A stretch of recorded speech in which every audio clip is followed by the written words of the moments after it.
Hey, beautiful people, welcome back. So while Jess here again, Jessica, if you don't know, for those of you who don't know, rather, and as always, some more content for you today. This one is more so of a cry for help. I'm appealing on behalf of Alicia and her boyfriend Shamar, who are living in their car, as you'll see in this video. We're going to quickly explain the circumstances and also how you can help. I apologize in advance for the choppiness of the video. Of course, given the circumstances, the connection wasn't the greatest. However, all the questions are answered there, and I'm going to explain to you how you can help, and as well as the goal for this video now, and then you can watch it. And if you have any questions or if you want to help, we have a GoFundMe.com/thecartheycallhome.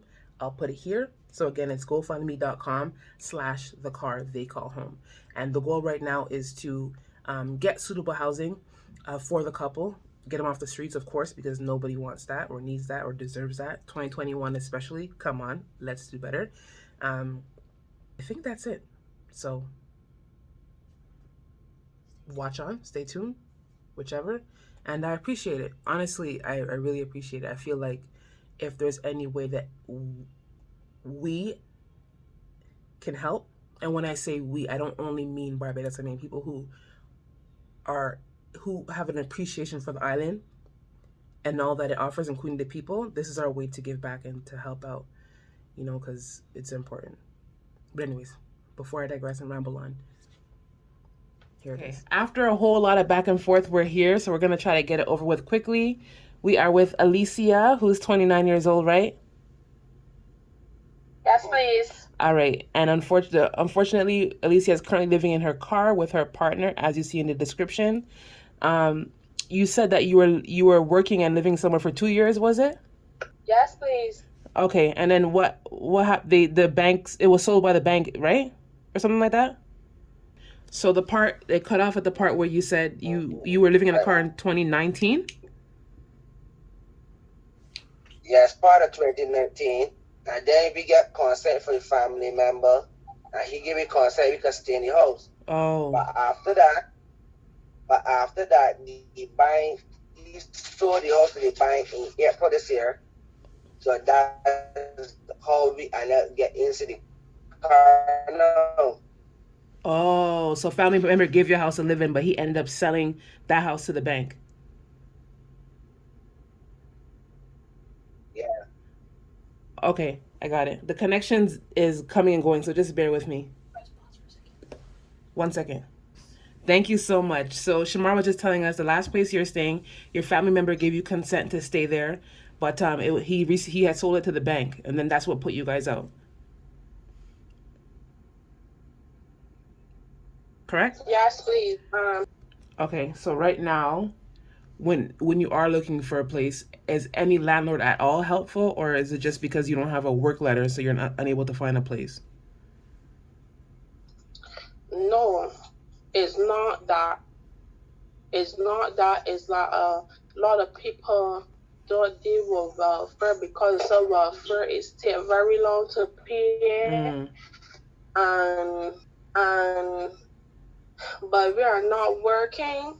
The asking questions like when welfare start paying the rent, who gonna be able to pay the rent? But welfare is just paying the rent for us till we can find a job. When we find a job and we can handle ourselves like automatically, then we will continue paying the rent on our own. But before COVID hit and stuff, we had a whole big option that we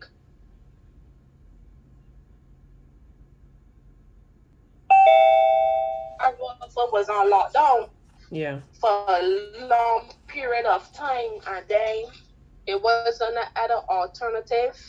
So then when we got the COVID hit, a lot of people get sent home, get laid off, and everything. So I'm following. So like I'm just explaining that the goal today is better? I can hear you. Right. I'm just explaining to people who are watching or when they watch that the goal is to raise enough funds to get ahead because of the delay that there is with welfare. And then we'll work on the whole job and getting you work ready. But first we have to, of course, get this shelter issue in order. So you mentioned that you have someone who saw your story, a landlord that's Okay. willing to help. That's what you mentioned to me.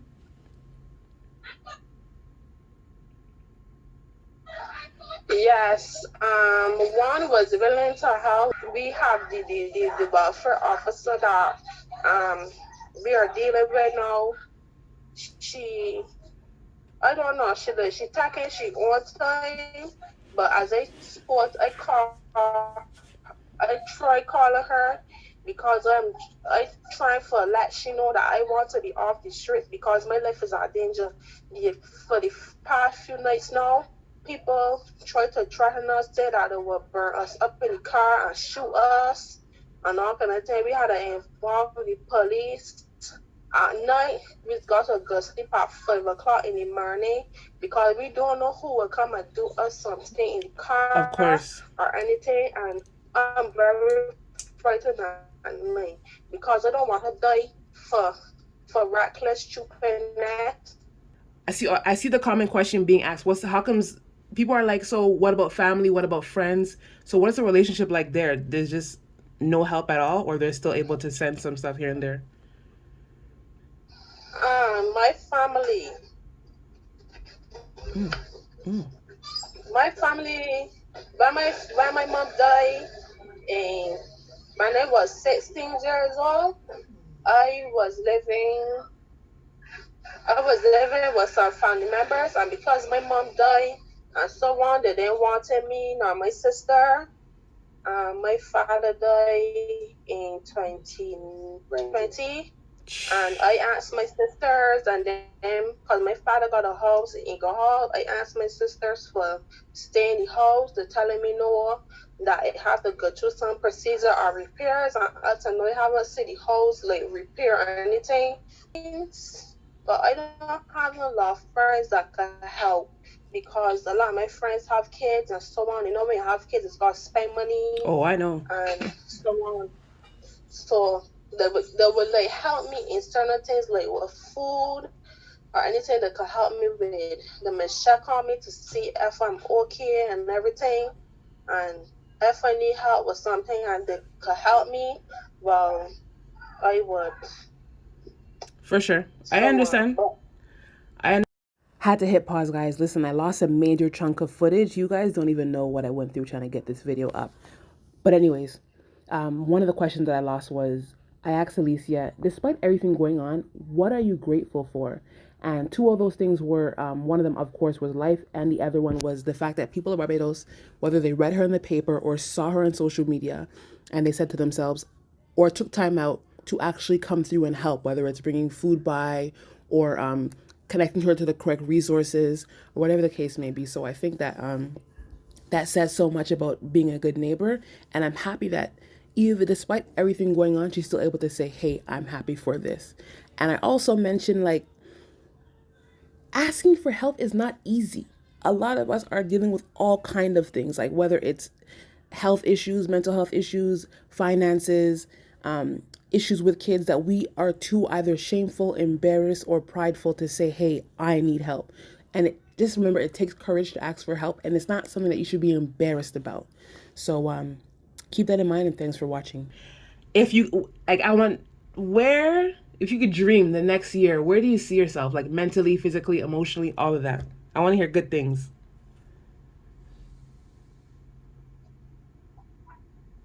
well, I wish to got my own home, to at least like got my own business Yes, and yes. What's the to business, let my girl? dreams happen because Which business?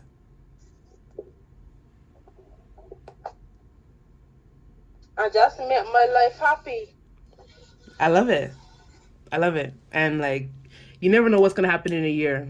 Honestly, some of the biggest celebrities like Steve Harvey lived in their car at some point. So where you are right now doesn't deter or doesn't determine where you're gonna be in the future.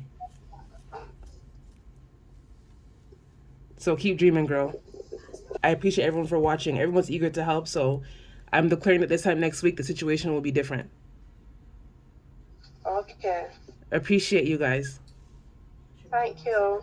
Bye, Shamar.